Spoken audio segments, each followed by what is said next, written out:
जो हमारा main attack on the constitution of commission था, वो ये था कि constitution of commission chief justice of Pakistan की कंसल्टेशन के बगैर कोई मुअज़्ज़िज़ जज साहब को ये जिम्मेदारियां तफवीज़ नहीं की जा सकती। दूसरा, किसी भी जज के कंडक्ट के मुतालिक अगर कोई मवाद या कोई इशू या कोई मैटर ऐसा हो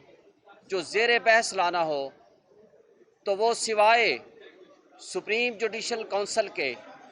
किसी और फोरम पे ना तो वो बहस हो सकती है, ना उसको डिस्कशन में लाया जा सकता है, ना उसके मुतालिक कोई कमीशन बनाया जा सकता है। ये आर्टिकल 209 की खिलाफ वर्जी है, आइन के मुख्तलिफ प्रोविजंस की खिलाफ वर्जी है। आर्टिकल 14 और उसके साथ हमारा एक मुतालबा और था कि आर्टिकल 14 के तहत जो राइट है, इंसान का बुनियादी हक है, right to dignity, right to private life, privacy, वो मुतासर नहीं की जा सकती। और उसको मुतासर करना हो तो उसके लिए एक कानून मौजूद है 2013 का। उस कानून के मुताबिक जो शख्स कोई दहशतगर्दी में मुलव्वस हो और वो सस्पेक्ट हो और वो जज की रजामंदी से वारंट ऑफ अरेस्ट कोई भी हमारे मुल्क की एजेंसी ले, तब जा करके उसकी सर्वेलेंस की जा सकती है और अदरवाइज नहीं की जा सकती। और इसके ऊपर सुप्रीम कोर्ट ऑफ पाकिस्तान पहले बेनज़ीर भुट्टो के केस में फैसला दे चुकी है, उसके बाद इश्तियाक मिर्ज़ा के केस में फैसला दे चुकी है,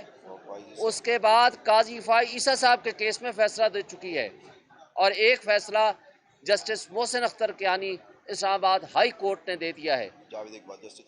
जस्टिस जावेद इकबाल के केस में। तो इस तरह का जो illegality on the face of it जो नज़र आ रही थी, वो हमने हाईलाइट की है, और ये आज़ाद अदलिया के तसव्वुर के मनाफी है। और अदलिया को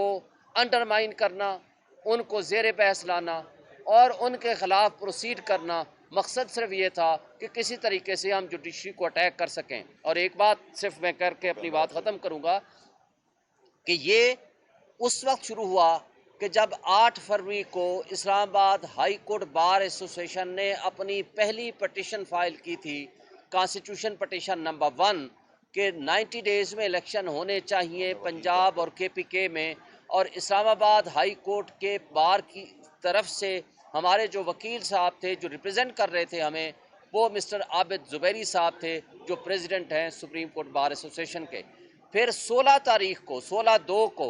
दो मुअज़्ज़िज़ जज साहिबान ने इस पे रिकमेंड किया कि इस पे सुओ मोटो नोटिस होना चाहिए, और 16 तारीख को ही ये ऑडियो लीक्स होती हैं, और 16 तारीख को ही उनमें से एक जज साहिबान के बारे में ऑडियो लीक की जाती है। 16 तारीख को ही प्रेस कॉन्फ्रेंस करते हैं इंटीरियर मिनिस्टर साहब और इन ऑडियो लीक्स का वो सहारा लेते हैं। तो ये वो सारी इलीगलिटीज़ थी जो हम समझते हैं कि सुप्रीम कोर्ट में एक मैटर सब जुडिस से उसको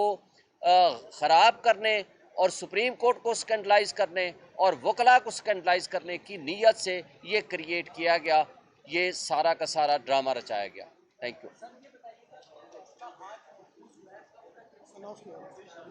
शॉर्ट ऑर्डर आज करेंगे, अभी जुमा के बाद किसी भी वक्त शॉर्ट ऑर्डर आ जाएगा, बाकी फाइनल बहस उसके बाद होगी। जो आप कह रहे हैं कि अगर ये वहाँ पे काला दिन करार दे दिया जाता है, इसको बस में ही दे दिया जाता है, तो आप क्या समझते हैं कि जो कमीशन बना है उसकी क्या हैसियत होगी? वही तो चैलेंज किया ने नोटिफाई किया है, क्या वो उसको सुप्रीम कोर्ट को इख्तियार है कानून में कि उसको नोटिफाई को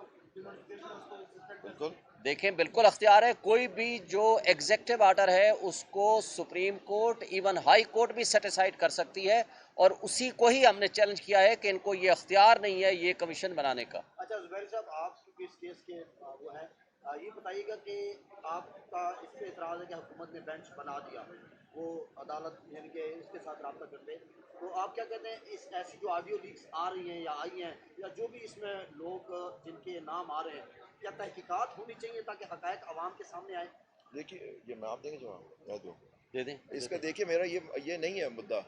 मेरे जो मेन जो बात है कि ये ऑडियो लीक्स कर बना कौन रहा है, ऑडियो लीक्स कर कौन रहा है। देखिए, ये तो बात की बात है, इन्वेस्टिगेशन वगैरह ये बात की बात है। मेन मुद्दा जो है हमारा जो है कि जी पहले कौन, एक ट्विटर अकाउंट होता है, एक पता नहीं आदमी मास्क पहना हुआ है, वो देता है, उसके पीछे कौन है। यही जजमेंट्स हैं जो अभी शोएब शाहीन साहब ने हवाला दिया इन जजमेंट्स का, कि उसमें ये लिखा है कि आप पहले बताएं सोर्स क्या है, और फिर वो जजमेंट जज अरशद मलिक साहब के केस में जो जजमेंट आई उसमें उसका तरीक़ाकार दिया है कि अगर शहादत आपको लानी है तो उसका है, लेकिन ये कर ही नहीं सकते, ये आर्टिकल 14 ये टेप नहीं कर सकते, और इस तरह से उनको रिलीज करके पैमरा के भी इसमें बहुत बड़ा मैं कहता हूँ बहुत बड़ा फेलियर है और जुर्म है उनका कि वो इसको दिखाते हैं हाई कोर्ट्स के फैसले कि आप इस तरह से नहीं दिखा सकते, लेकिन हर इंसान के बारे में टेप करके और उसको कर लेते हैं, और इसकी क्या ऑथेंटिसिटी है कि ये वो टेप सही है, ये भी तो मालूम करना है कि डॉक्टर्ड है और इसका क्या वो है, और सिर्फ जो इनका टारगेट किया जाता है उनके आते हैं, जो उससे पहले जो टेप्स थे उनके बारे में क्या हो रहा है। तो ये सारी चीजें जो है ये इसमें ओरिजिन ही ठीक नहीं है। ओरिजिन मेरा जो केस है कि ये ओरिजिन, ये जो टेपिंग है दैट इज अनकॉन्स्टिट्यूशनल इलीगल, और जो इस तरह की टेपिंग करेगा वो फेयर ट्रायल एक्ट 2013 के मुताबिक वो मुजरिम होगा, उसकी 3 साल की सजा 3 होगी, साल की सजा होगी। और पीका ऑर्डिनेंस के तहत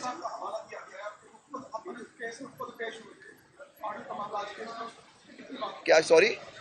जी, उन्होंने ये प्ली ली थी कि मेरी जो सर्वेलेंस की गई, जज साहब ने कहा, मौजूद जज साहब ने, कि वो सर्वेलेंस की गई और जो उनकी टेपिंग हुई गई वो गैर कानूनी और जो सर्वेलेंस थी उनकी प्रॉपर्टी उसके बारे में वो गैर आईनी और गैर कानूनी थी, और ये कोर्ट ने इस बात को एडमिट किया, और जस्टिस मंसूर अली शाह साहब ने पूरा उस पर लिखा है, वो आज हमने हमारे वकील साहब ने कोर्ट में पढ़ के सुनाया, और उसके अंदर जो मेन बात ये की गई थी, एक कुछ कानून है उसके तहत आप कर सकते हो, उससे हाई कोर्ट के जज से आपको परमिशन लेनी होती है, और फिर एक पीका ऑर्डिनेंस भी है जिसके तहत जो इस तरह की टेपिंग करेगा अनलॉफुली उसको सजा उसमें होगी उस लॉ के तहत। तो ये सारी चीजें हैं जो हमने कोर्ट के सामने रखी हैं। जी, एक बड़ा मसला दरपेश है, एक बहुत बड़ी सियासी जमात को जो है वो आए रोज उनके बंदे तोड़े जा रहे हैं, इसको डिसमेंटल किया जा रहा है। सुप्रीम कोर्ट से ना कोई सो मोटा आया, ना कोई इस तरह की दरखास्त, आप जैसे जो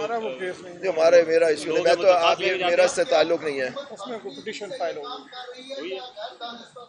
नहीं, मैं कहता हूँ मैंने तो हमने प्ली ये ली भी है कि ये बदनियती मेलाफाइड पे मबनी है, mala fide in fact and mala fide in law. Sir इसमें एक और बात जो इम्पोर्टेंट है वो अटॉर्नी जनरल साहब ने इसके ऊपर कहा कि चीफ जस्टिस साहब की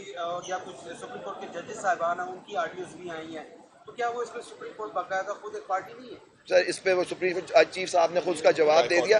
डाइकोटमी ऑफ पावर की बात की, आप मौजूद थे, आपने सुनी ये बात, बना ही नहीं सकता चीज ये उसमें उन्होंने खुद उनको उसका जवाब दे दिया। थैंक यू जी, बहुत शुक्रिया ना।